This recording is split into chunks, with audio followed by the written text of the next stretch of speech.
approach and view the whole scene. The group in power right now truly believe that government is the solution to whatever ails us. If you give them the money and the power, they will be able to take you cradle to grave and help you live the best life that they think that you need to live. I personally believe that I would rather leave that in the hands of individuals. As a conservative, I believe that individuals, especially businesses, small businesses, are where the strength of our nation is.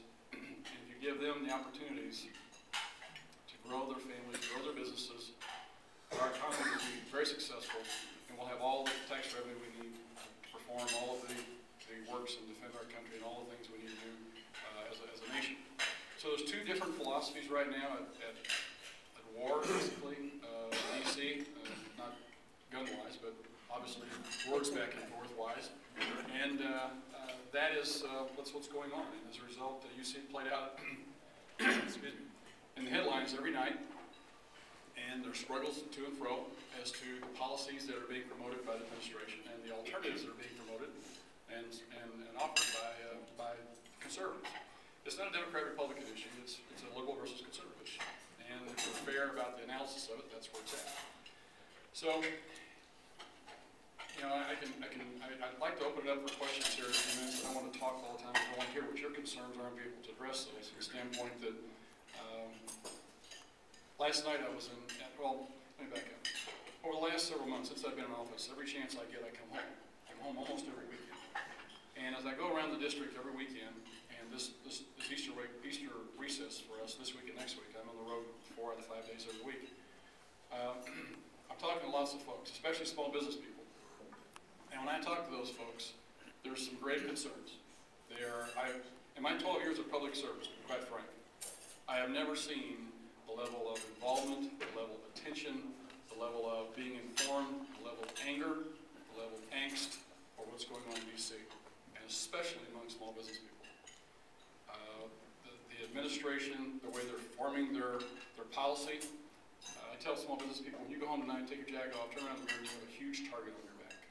From the standpoint, if you look at taxation, regulation, and the policy that's being put out by the administration, where they want to take this country. And it's on the backs of small business people. Last night, to give you for instance, I'll give you two for instances. About 2 weeks ago, I was in a town east of here, and we had a chamber dinner similar, event in the afternoon similar to this, and it was a smaller town, so about 25, 30 people there. Made a few opening remarks, and when I got done, the people didn't just sit in their seats and ask questions, they literally jumped to their feet and were shouting questions.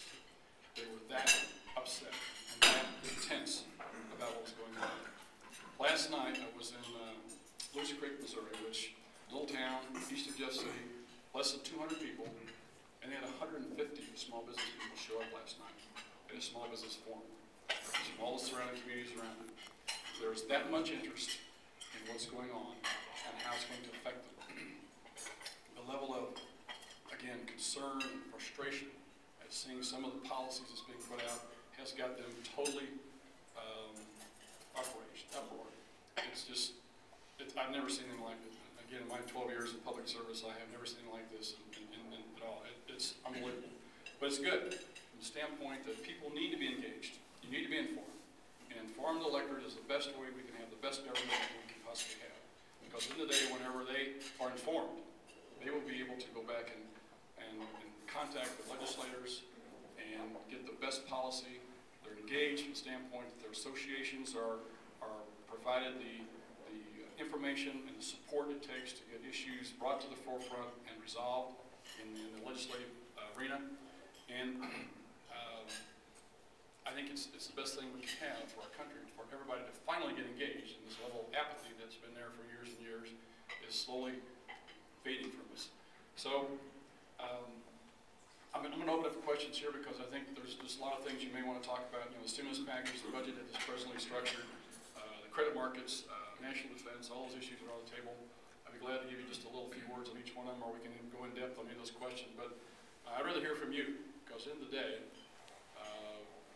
I'm here to represent you. This is why I'm on the road for this 2 weeks and when I get home every weekend, is I want to be involved with you. I want you to be able to communicate to me so I can go back to D.C. and say, this is what my folks believe. These folks are working every day. They're on the ground. This is how our legislation is going to impact them.